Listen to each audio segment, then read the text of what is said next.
सदस्य इसके पक्ष में वो हाँ कहें, जो सदस्य के विरोध में वो ना कहें। मेरे विचार में निर्णय हवालों के पक्ष में हुआ, हवालों के पक्ष में हुआ। संशोधन स्वीकृत हुए।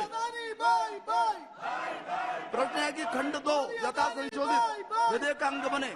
जो सदस्य इसके पक्ष में वो हाँ कहें, जो सदस्य के विरोध में वो ना कहें। मेरे विचार में निर्णय हवालों के पक्ष में हुआ, हवालों के पक्ष में हुआ। खंड 2 यथा संशोधित विधेयक का अंग बना। माननीय मंत्री जी, संशोधन संख्या 5 प्रश्न है कि मंत्री द्वारा प्रस्तुत संशोधन संख्या 5 को स्वीकृत किया जाए। जो सदस्य के पक्ष में वो हाँ कहें, जो सदस्य के विरोध में वो ना कहें। मेरे विचार में निर्णय हवालों के पक्ष में हुआ, हवालों के पक्ष में हुआ। संशोधन स्वीकृत हुआ। प्रश्न है कि खंड 3 यथा संशोधित विधेयक का अंग बने।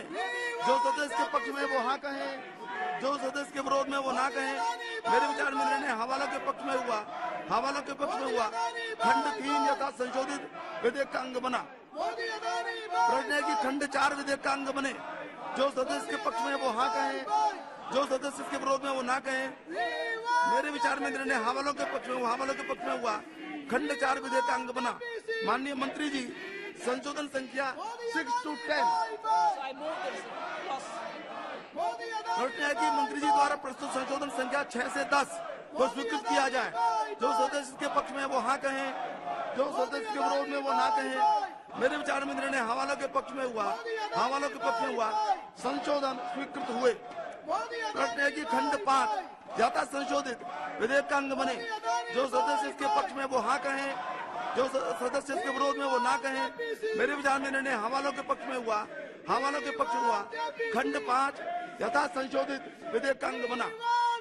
प्रश्न है कि खंड 6 विधेयक का अंग बने। जो सदस्य इसके पक्ष में वो हाँ कहें, जो सदस्य इसके विरोध में वो ना कहें। मेरे विचार में निर्णय हवालों के पक्ष में हुआ, हवालों के पक्ष में हुआ। खंड 6 विधेयक का अंग बना।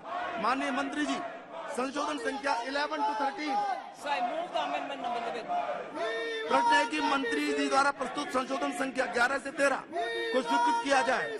जो सदस्य इसके पक्ष में वो हाँ कहें, जो सदस्य इसके विरोध में वो ना कहें। मेरे विचार में निर्णय हवालों के पक्ष में हुआ, हवालों के पक्ष में हुआ। संशोधन स्वीकृत हुए। प्रश्न है कि खंड 7 यथा संशोधित विधेयक का अंग बने। जो सदस्य इसके पक्ष में वो हाँ कहें, जो सदस्य इसके विरोध में वो ना कहें। मेरे विचार में निर्णय हवालों के पक्ष में हुआ, हवालों के पक्ष में हुआ। खंड 7 यथा संशोधित विधेयक का अंग बना। प्रश्न है कि खंड 8 से 20 विधेयक का अंग बने। जो सदस्य इसके पक्ष में वो हाँ कहें, जो सदस्य इसके विरोध में वो ना कहें। मेरे विचार में निर्णय हवालों के पक्ष में हुआ, हवालों के पक्ष में हुआ।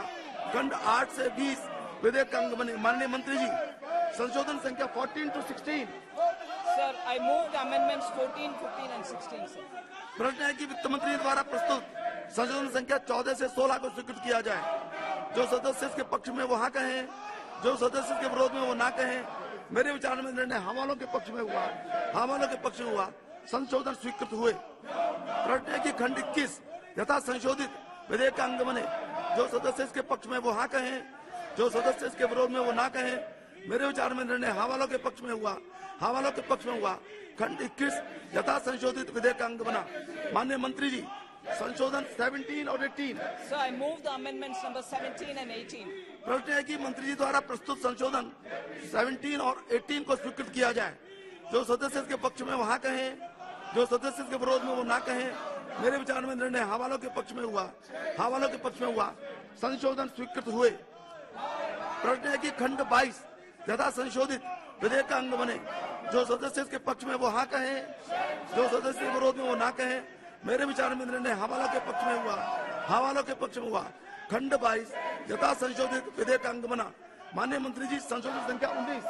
Sir, I move the amendment number 19. प्रश्न है कि मंत्री जी द्वारा प्रस्तुत संशोधन संख्या 19 को स्वीकृत किया जाए। जो सदस्य के पक्ष में वो हाँ कहें, जो सदस्य के विरोध में वो ना कहें। मेरे विचार में निर्णय हवालों के पक्ष में हुआ, हवालों के पक्ष में हुआ। संशोधन स्वीकृत हुआ। प्रश्न है कि खंड 23 यथा संशोधित विधेयक का अंग बने। जो सदस्य इसके पक्ष में वो हाँ कहें, जो सदस्य इसके विरोध में वो ना कहें। मेरे विचार में निर्णय हवालों के पक्ष में हुआ, हवालों के पक्ष में हुआ। खंड 23 यथा संशोधित विधेयक का अंग बना। माननीय मंत्री जी, संशोधन संख्या 20 से 23। So I move the amendment amendments number 20, 21, 22 and 23. लौट न्याय की मंत्री द्वारा प्रस्तुत संशोधन संख्या 22-23 को स्वीकृत किया जाए। जो सदस्य इसके पक्ष में वो हाँ कहें, जो सदस्य इसके विरोध में वो ना कहें। मेरे विचार में निर्णय हाँ वालों के पक्ष में हुआ, हाँ वालों के पक्ष में संशोधन स्वीकृत हुए। प्रश्न की खंड 24 यथा संशोधित विधेयक का अंग बने। जो सदस्य इसके पक्ष में वो हाँ कहें, जो सदस्य इसके विरोध में वो ना कहें। मेरे विचार में निर्णय हाँ वालों के पक्ष में हुआ, हाँ वालों के पक्ष में हुआ। खंड 24 यथा संशोधित विधेयक का अंग बना। प्रश्न है कि खंड 25 से 31 विधेयक का अंग बने। जो सदस्य इसके पक्ष में वो हाँ कहें, जो सदस्य के विरोध में वो ना कहें। मेरे विचार में निर्णय हाँ वालों के पक्ष में हुआ, हाँ वालों के पक्ष में हुआ। खंड 25 से 31 विधेयक का अंग बने। माननीय मंत्री जी, संशोधन संख्या 24 प्रश्न की मंत्री द्वारा प्रस्तुत संशोधन संख्या 24 को स्वीकृत किया जाए।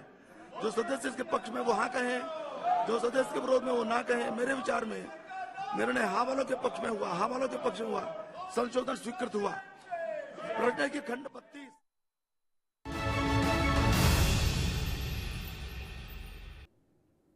Well, hello and a very warm welcome. Thanks for tuning in to News 9 Live.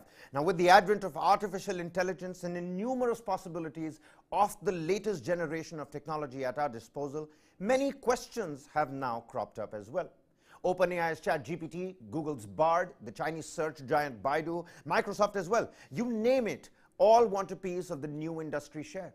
And the services being provided are quite eye-boggling as well. From writing to research, from presentation to execution, machine learning has showcased why it is the way to go in the future. But at the same time, artificial intelligence-generated scripts, copies, visuals, anchors executing those scripts, coding, AI-supported applications. The global job market is questioning its safety. Amid growing excitement around artificial intelligence and bots, there's a creeping feeling of a real and present danger about the future of jobs and businesses. Also, how much intelligence can we trust AI with after all? Is a Terminator-like scenario becoming all too real? What you can do is watch our documentary, The Dark Side of the Boon, only on our application News9 Plus, to get an in-depth analysis of what AI can do and how it affects you. Here's a snippet. Take a look.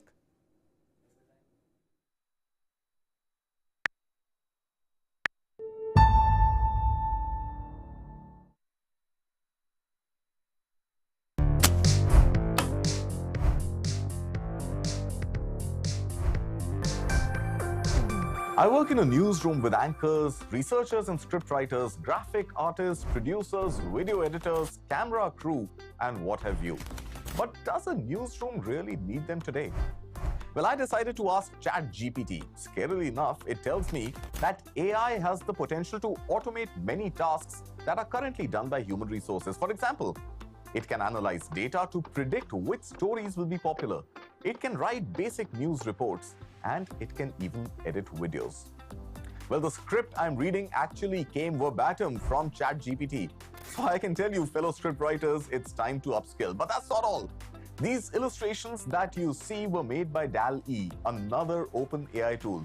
So is it goodbye graphics designers too? But we will need human beings as anchors, right? I doubt a bot can take over your world just yet. But I believe they will be able to do all mundane and even more specialized jobs sooner than we know. More language and accent modifications at the snap of a finger. More analyses that required the expertise of experts just now. For all we know, there would be newsrooms experimenting with the concept of bots anchoring news bulletins already. Thanks, Shruti. Well, these colleagues of mine you just met are all AI generated too. So should I be worried about my job? And should you too?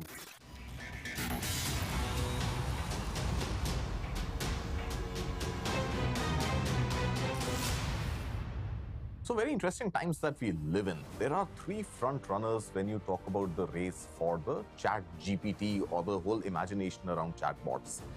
First, of course, is ChatGPT itself, OpenAI. Recently, we had Microsoft invest $10 billion in ChatGPT.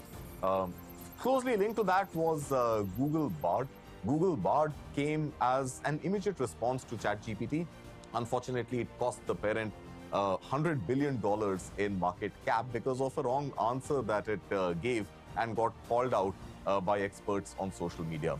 At the same time, the Chinese internet giant Baidu is also in the bid to launch its own version of ChatGPT. It's going to be a ChatGPT rival, as it is touted. So, all in all, very exciting times when it comes to AI as a concept and when it comes to companies investing in AI.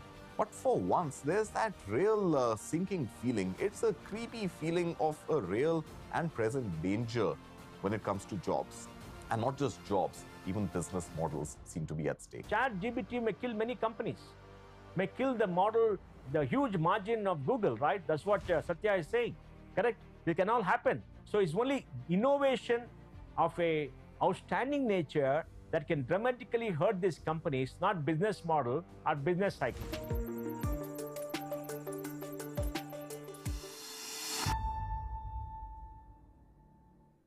Well, you can download our application News9 Plus for other cutting-edge documentaries for inside and in-depth analysis.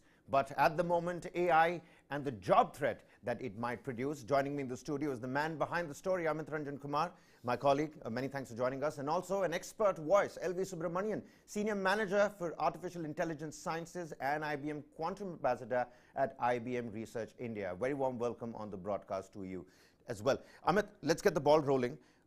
In the current times, take a look at the technology, the kind of advantages it is now presenting for us. Why do you think the time was right to be producing this story? What in current times warrants such a topic? Thank you, Kabir. This technology, OpenAI, is updating itself even in the news arena almost by the day. Even after we put out this documentary, there have been updates. GPT-4 has been launched, which is now not free. You have to pay for it. After that, Google, their first presentation lost them, as Karthik mentioned in the documentary, so many billions of dollars. But they have launched it in the US. It's only available to people in the US. Baidu made a presentation. It was a forgettable presentation, but they're all in the race. We are living in extremely disruptive times. Probably they are as disruptive as when user graphic interface was introduced in the 1980s. It is bound to make people uneasy. Some people are uneasy about it because chatbots can do things that humans used to do. What makes people more uneasy is that you don't have to learn languages, computer languages, JavaScripts and all that, to make computer programs. Children are doing it with GPT-4, making games like Snake, making games like Pong, by just giving certain instructions. None of these people have demonstrated had any knowledge of JavaScript. So that is how scary it is when it comes to the job market. And it is this technology is basically updating itself every day. We saw chatbots presenting news. That is going to get even smarter and smarter and closer and closer to how humans behave in front of the camera. And that is the scary part that people are talking about. It will give new opportunities to some kinds of people. It will take away opportunities from some people who are part of the job system in every field. Well, absolutely. Let's take the same sentiment to the expert on the panel. Mr. Subramanian, do you echo on what Amit here is talking about? I mean, there are advantages and disadvantages of both, of anything. But at the same time, you know, the job market threat that there is, can you help soothe anxiety of people like, you know, anchors, script writers, people like me, and from other industries as well? The kind of, anxiety-ridden times that we're living in, given artificial intelligence and its superb capabilities. Yeah, see, whenever a new technology comes in, right, there are 2 points, two moments there. One is when you get to know the technology exists, So we've been knowing that AI exists, okay, for the past 10, right. 15 years. We got to know that, okay, there is something called AI. With ChatGPT, this is the first time we are actually experiencing it at a scale, right? The general public has now suddenly been exposed to, AI. Suddenly they can use it, they can feel it, they can do things with it. So what that means is today, now you have the power of AI suddenly in your hands. And it'll take us a while to understand how to use it. Okay, it's going to, we all have to figure out how do we live, coexist with AI, right? But there are several advantages today, So, for example, how, what kind of people will you hire?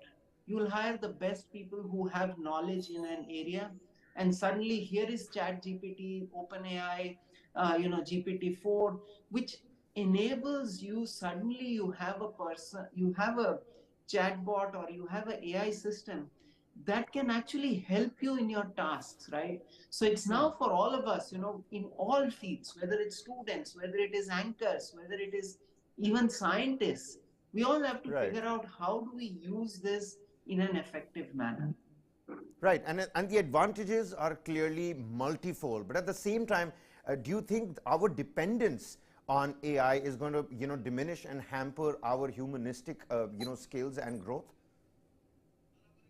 See, it's not going to happen in the near future. Okay, so all of us at this point, what we really have to figure out is how do we use this for our advantage, right?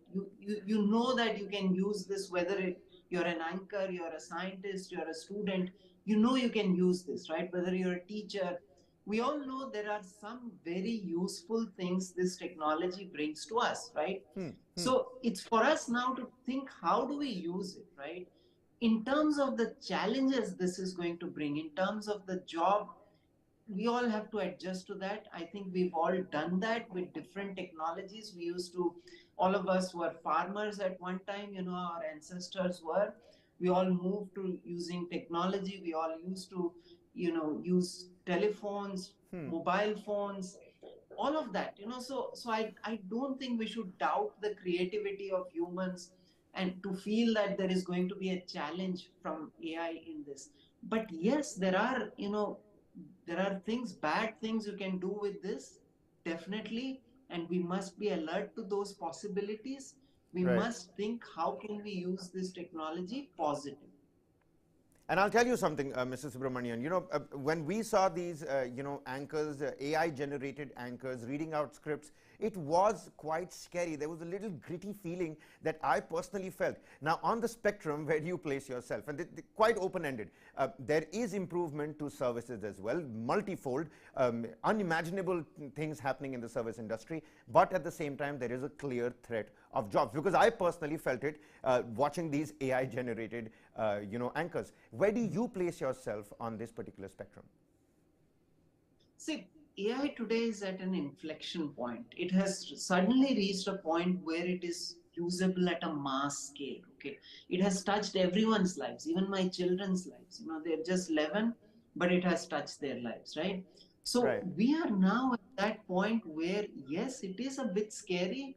Even as a scientist, for AI scientists, you're now wondering, oh, you now have an AI system which can self-learn. You don't have to give it labeled data anymore. It is all unlabeled data. You've just thrown data at it and it has learned itself. So there is, as you rightly said, at every, at the whole spectrum, whether it is from the layman to the top scientists, there is now that inflection point where we now, all of us, have to figure out, how do we use this technology? What are the kind of advancements we can make? There are several gaps in the technology, right? If you look at ChatGPT or all the competitors out there, they do hallucinate. They do present, improper facts as facts. So if I did not know about about something, it presents it in such a convincing manner that I feel that it's correct, right? Well, and isn't that scary?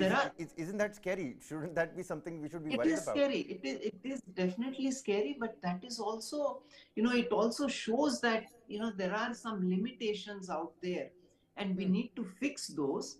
And it also shows that, for us, AI is, it is good. It is able to pass a lot of the exams. Maybe it will even pass the JEE exam at one point. It will start doing, as you said, the anchor's job. But there are several things that the human still brings to the table. And a lot of those things, you know, we are not at a point where ChatGPT or any of its competitors are going to replace humans across the board. It's not happening. What is happening is it's going to have a positive effect on us to give us those tools which make us more effective. Absolutely. But I mean, the question still arises, you know, how surely they're not going to be replacing the entire humanity off the board. But how many humans is one human too many? That's the question we're trying to probe here as well. Amit, give us a sense of, you know, how honestly you've been looking at it. What's your honest opinion? Have you been scared? Are you anxious about what you've seen in all of your research and reportage? Well, what I can say is the scary part or the good part, it's a two-edged sword, is it that these technologies empower democratically. It is in the hands of everybody. Tomorrow you have an idea, you want to execute it, these guys can do it for you. You don't have to have the knowledge, you don't have to go through years and years of training to basically learn coding to do something that you have in your mind. That's the good part. How do we use it? I take on from L.V. Subramaniam's argument, is the big question. What comes to mind is an analogy I read long time ago in a Superman comic where this character was reflecting that we take a good, humankinds have a tendency of taking a good thing and using it to destroy ourselves. We did that with fire. So how do we use it is the big question that will play out in the next few years, or how this technology develops, and it's developing very fast. Some of the pointers that we should be worried about is the person developing the code or the technology has his bias. When he puts that bias into, let's say, the chatbot that he has developed, that becomes scary. If he is putting radical biases into that chatbot, then that chatbot becomes something that you don't want it to be, or you can just let your imagination run wild. Where can it go? Privacy is an issue. Copyrights are an issue. These issues can be tackled. But what the human who is developing it does it. And then there's a question of how much intelligence can we trust a chatbot with? How much intelligence are we comfortable with? And something that we have touched upon in the documentary also is the big question of the kill switch.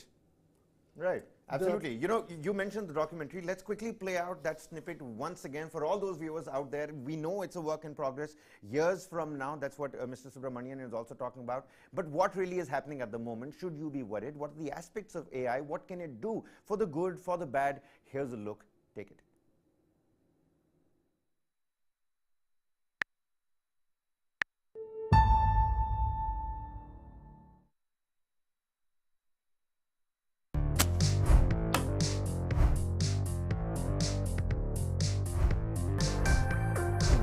I work in a newsroom with anchors, researchers and scriptwriters, graphic artists, producers, video editors, camera crew, and what have you. But does a newsroom really need them today?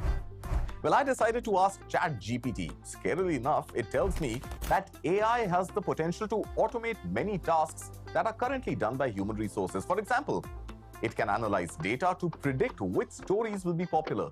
It can write basic news reports, and it can even edit videos. Well, the script I'm reading actually came verbatim from ChatGPT. So I can tell you, fellow scriptwriters, it's time to upskill. But that's not all. These illustrations that you see were made by DALL-E, another open AI tool.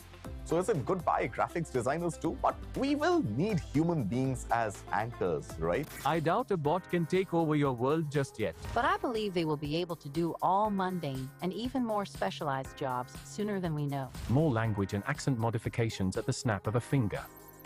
More analyses that required the expertise of experts just now. For all we know, there would be newsrooms experimenting with the concept of bots anchoring news bulletins already. Thanks, Shruti. Well, these colleagues of mine you just met are all AI generated too. So should I be worried about my job? And should you too?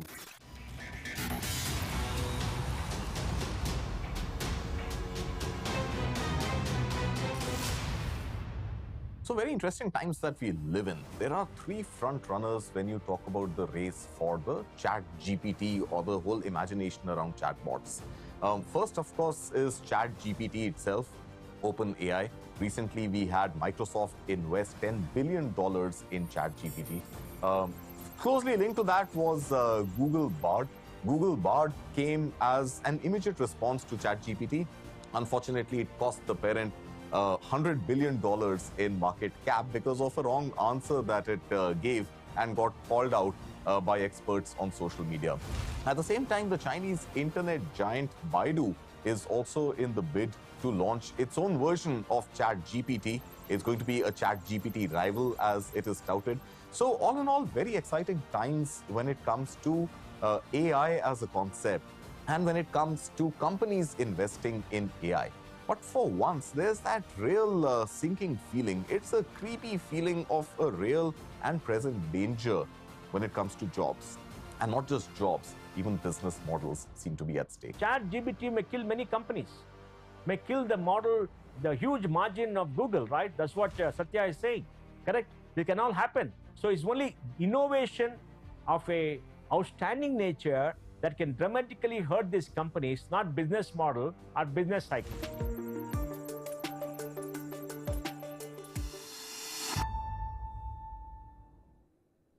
Well, now, Mr. Subramanian, Amit here was talking about the kill switch and who finally has access and control to that kill switch.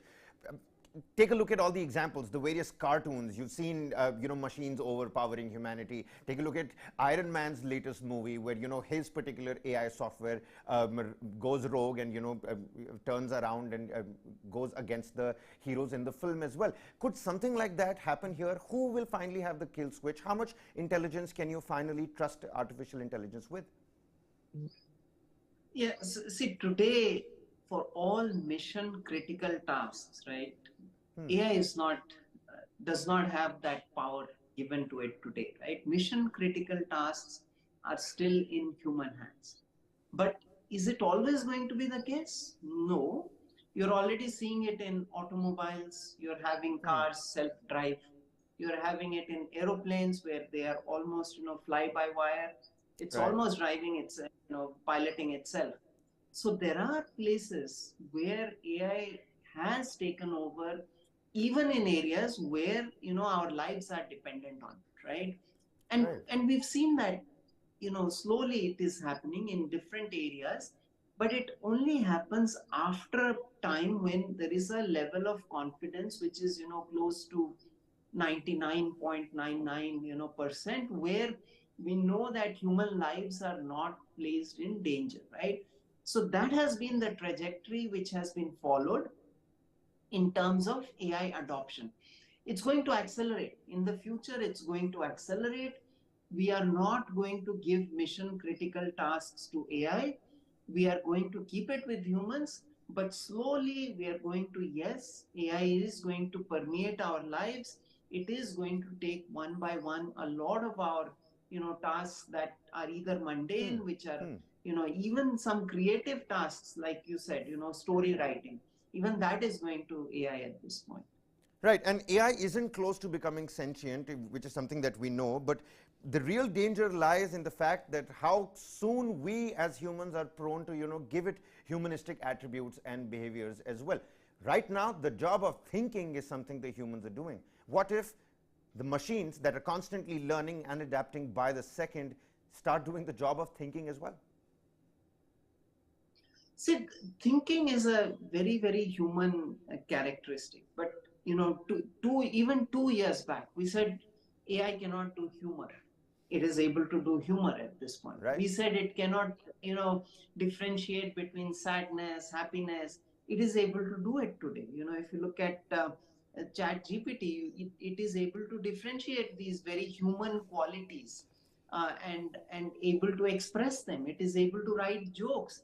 With GPT-4, you're now able to, it is able to recognize images. You're able to give it handwritten articles and it creates code based on that or creates stories based on that. Just the way, you would tell your secretary or assistant, right? You would say, okay, go write me this code. I want it to look like this. I want it to, do these tasks. You're able to specify many of those things today to the AI, and it is able to come back to you with those answers just the way a human assistant would, right? Now, the thing about thinking, right? It's a very complex thing. We have never been able to define it, right? What are these human qualities? How is a human different from an animal? How is a human or an animal different from a machine? How is a child's comprehension different from a adult's? So Right. these are all questions which now we will start probing, because AI is pushing us to probe those. All right. And Amit, you know, I mean, in the documentary, it does talk about a Terminator-like scenario becoming all too real. We've all seen movies. I remember Picasso drawing the prototype of the helicopter hundreds of years before we finally had one. And I mean, art imitates life and vice versa, isn't it? So is a Terminator-like scenario all too real? Do we have like a Skynet sort of a situation at hand? For all the lovers of Hollywood and world movies, here's something to think about. GPT-4 can recognize images. The moment it came out, people demonstrated. They took photographs of a refrigerator, and that GPT-4 gave them recipes from what it saw in those photographs in the refrigerator. That is thinking. That is not something that was fed in. That is thinking. This technology is developing fast. Let's think how fast. Subramaniam talked about that the cars can park themselves. Now, if the car is driving itself, think of the day you don't have the kill switch, the driver does not have the kill switch, somebody else does, and the car stops listening to you.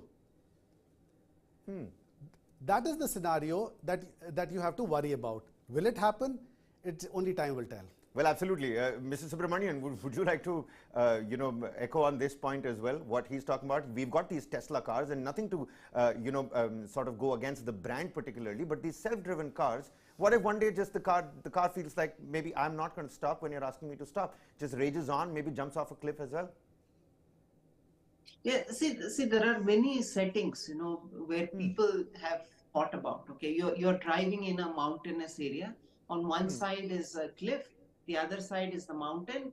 In front comes a baby. Okay, suddenly a child shows up. Right. Are you going to, as a human, am I going to drive, straight, kill the child? Am I going to go to the right, kill myself and all the occupants? Am I going to the left to hit the mountain? These are ethical and questions, cultural questions, which as humans itself, it's very hard for us to decide, right? In the 10 seconds or not split seconds that you have, what is that decision you're going to make? Now that's the kind of decision you're going to ask. Well, it seems like we're having technical difficulties with Mr. Subramanian over there, but that's a pretty valid point that you're making over there, Amit. What if the cars suddenly go rogue? But with all the good things that come with AI as well, there are bad things for everything on this planet, isn't it? But with all the good things that come with artificial intelligence at the moment, is it a cause of concern for people out there, given the job threat, given the threat to life, and given the threat of this kill switch as well, which might be in the controls of this machine that is constantly updating and learning itself by the second? Yeah, this is work in progress, and it's extremely disruptive. So it's going to take some time even for authorities to start regulating it. And I'm sure everybody will work out ways to regulate these things. But it is extremely disruptive, and it gives, it lets your mind wander to all the possibilities that you're giving into the hands of common people who may not recognize the responsibility that comes with them. Who's to say you throw in quantum computing into AI, and who's to say that hacking becomes run of the mill, and how do people use it, and how do you regulate that? Right. So I hope what Mr. Subramaniam is saying is right, that only certain areas will be allowed to be used with the technology of artificial intelligence, or not others. I hope that happens, but it is work in progress. So as it develops, even counters or controls for it will start developing, and I'm sure it's already happening. Well, absolutely. It has been a riveting and quite a goosebumpy, chilling conversation that I'm having with you folks. Mr. Subramanian, we'll give the last word to you very quickly. You see, the documentary specifies all the good things this artificial intelligence is doing for humanity as well. And we know we can work around the threats and the dangers of artificial intelligence as well. But at this moment, at this point in time, do you think there is a threat, there is something to be scared of, there is a danger out there, a threat of the unknown, for the lack of a better word? See, there are definitely threats, okay, and as humans, we have to now start thinking, whether it is ethical questions. As a human, why don't I go and hurt somebody? I don't hurt somebody, kill somebody because there are laws, because there are questions in my mind, ethical questions. These boundaries are not yet set for AI systems. Okay, AI systems, yes, like Amit ji said, they have, you showed it a picture of a refrigerator. It is able to think and come up with answers. It is able to reason. But is it able to reason between life, death? Does it even have a culture? I come from India. I have a cultural background to me, right? I think in a certain way. Similarly, somebody from some other country who has been brought up in a certain kind of a culture, they think in a certain way. But AI today doesn't think, I mean, it doesn't have that background to it. It doesn't have that baggage to it. So it is right now, it's an open thing. It's able to think in any fashion that it likes, and there are no boundaries. And that's where we as the humans, we as the governments, we as the users of these systems need to now think deeply in terms of where is this technology going, what are the boundaries we need to place. Just the way we place boundaries on ourselves, what Right. are the boundaries on this technology that we need to place? Well, it seems like boundaries is the way to go. We'll have to set up these boundaries and also, well, just like humans also cross those boundaries. When AI finally crosses those boundaries, maybe we'll try and burn that bridge when we get to that. Meanwhile, AI is not sentient at this point in time, and the good, it seems like, is outweighing the bad that is coming out of all this technology. It has been a riveting conversation. Amit, many thanks for joining us here in the studio. Mr. Subramanian, always a pleasure speaking to you. We're going to slip into a quick break here. News content continues on the other side. Keep watching News9 Live.